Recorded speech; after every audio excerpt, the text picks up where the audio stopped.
श्रीपराशरभट्टार्याः श्रीरङ्गेशपुरोहिताः श्रीवत्साङ्गसुधश्रीमान् श्रेयते मेस्तु भूयसे. ஸ்ரீ விஷ்ணு சகஸ்ரநாமத்தில் இன்றைக்கி 32வது திருநாமம் பார்க்க போகிறோம். பாவனக. பாவனகனா பகவான் நம்மை உஜ்ஜீவிக்கிறார். அது மட்டும் இல்லை, எப்படி பல வடிவங்களில் வந்து பக்தர்களுக்கு உஜ்ஜீவிக்கிறார் அப்படின்னு அர்த்தம். இது வரைக்கும் நம்ம முன்னாடி என்ன பார்த்தோன்னா சம்பவக, முதல்ல நிதிரவ்யேக பார்த்தோம். அப்புறம் சம்பவக, அதாவது நிதிரவ்யேகன்னா பகவான் வந்து நீங்காத செல்வம் உடையவராக பரவாசு தேவனாக இருக்கான்னு பார்த்தோம். சம்பவகன்னா தக்க வடிவத்தில் தோன்றான்னு பார்த்தோம். இப்போ பாவனக, பல வடிவங்களை பக்தனுக்கு தோன்றுகிறார். அது மட்டும் இல்லை, உஜ்ஜீவிக்கிறார். பக்தனை உஜ்ஜீவிக்கிறது தான் அவருக்கு மெயினாக முக்கியமான விஷயம். அதாவது அடியார்களை எப்போவுமே உஜ்ஜீவிக்கணும், நல்வழிப்படுத்தணும் இல்லையா. அடியார்களுக்காக கீழே இறங்கி வந்து பகவான் மக்களை உஜ்ஜீவிக்கிறார்.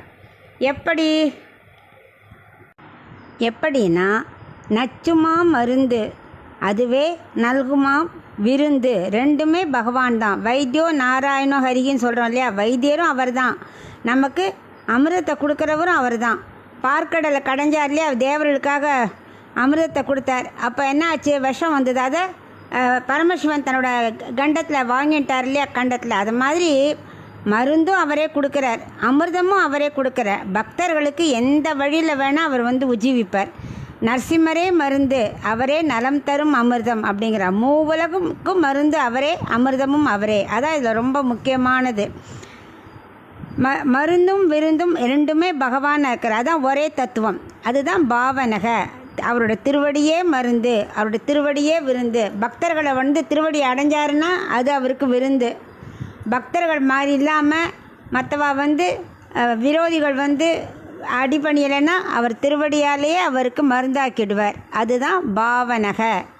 இப்போ இதுக்கு ஒரு சின்ன கதை பார்க்கலாம். பல வடிவங்களில் பக்தனாக தோன்றுவார் சொன்னார் இல்லையா, அதுக்கு ஒரு சின்ன கதை. சேனா நாவிதர்னு ஒருத்தர், அதாவது சேனான்னு ஒருத்தன் பேர். அவன் நாவிதர் தொழில் பண்ணுறவன், அதாவது முடிதிருத்தும் பணி செய்பவன். ஆனால் அவன் ரொம்ப பாண்டுரங்க பக்தன். எப்பவும் பண்டரிநாதரை தியானிச்சுட்டே இருப்பான், பஜனை பாடிண்டே இருப்பான். அவனுக்கு என்ன வேலைன்னா, ராஜாவுக்கு அப்பப்போ முடிதிருத்த கூப்பிடுவார், அவன் போகணும். அன்றைக்கி அவனுக்கு ரொம்ப பக்தி மேலோங்கி போயிடுத்து. பஜனையிலே மூழ்கி இருந்துட்டான், நேரத்தை கவனிக்கவே இல்லை. ராஜா கூட்டு அனுப்பிச்சிட்டார், அப்படியே அவன் வரவே இல்லை. அவ்வளவு பக்தியில் முங்கிட்டான். உடனே ராஜாவுக்கு கோபம் வந்தார். சரி, சிப்பாய் வேற அனுப்பிச்சார்.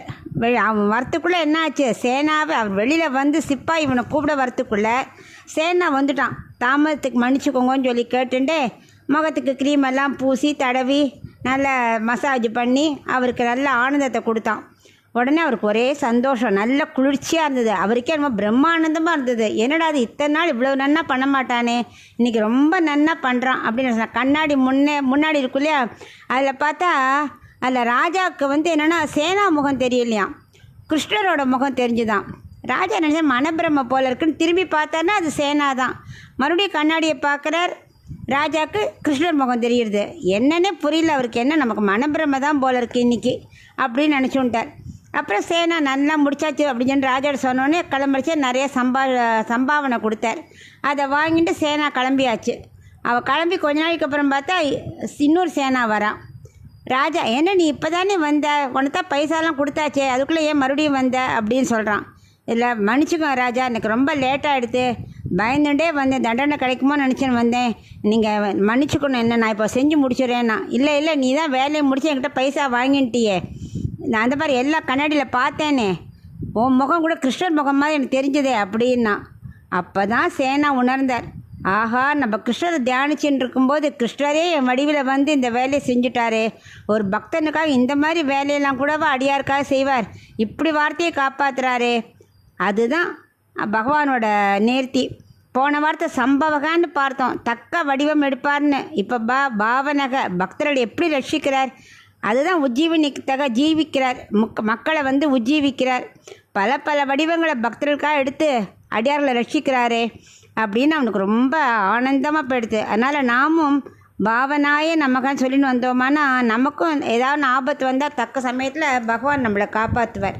அதுதான் இந்த பாவனக என்ற திருநாமத்தோட அர்த்தம்.